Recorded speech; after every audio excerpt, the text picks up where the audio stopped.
తొర్రూరు మున్సిపాలిటీని కోల్పోవడంతో మాజీ ఎమ్మెల్యే ఎర్రబెల్లి దయాకర్ రావు కన్నీళ్లు పెట్టుకున్నారు. రేయింబవళ్లు కష్టపడి పనిచేసిన కార్యకర్తలకు ఏమని సమాధానం చెప్పాలంటూ భావోద్వేగానికి గురయ్యారు. ఉద్రిక్తతల నడుమ దయాకర్ రావును నర్సింహులపేట పోలీస్ స్టేషన్ కు తరలించారు. ఇంత దౌర్జన్యంగా చేస్తా నాకైతే బాధ ఉన్నది, నాకు ఏడుపు వస్తున్నది. అసలు రాజకీయాల్లో ఉండాలన్నా రాజకీయాల నుంచి తప్పుకోవాలన్నా అనిపిస్తారు. నాకైతే ఇంత గోస, ఇంత ప్రజాస్వామ్య విరుద్ధంగా చేస్తుంటే ప్రజలు పాపం సంతోషంగా ఉన్నారు. కార్యకర్తలు కూడా రాత్రింబోలు కష్టపడరండి. మా కార్యకర్తల కష్టం చూస్తే అయితే నాకు బాధ అనిపిస్తారు.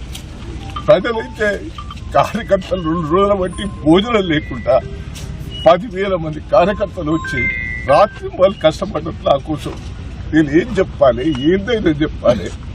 ఎట్లా ఇంత విరుద్ధంగా చేస్తా అంటే రాజకీయాలలో నేను ఉండాలన్నా పోవాలన్నా నాకైతే బాధ ఉంటుంది. దయచేసి ఏంది దౌర్జన్యం? కేసీఆర్ చూస్తే ఒక పక్క అభిమానం, దయానందం చూస్తే అభిమానం ప్రజలు.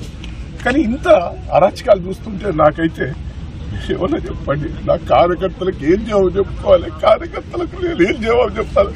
పాపం తెగించి పనిచేసారు ఈ రోజు.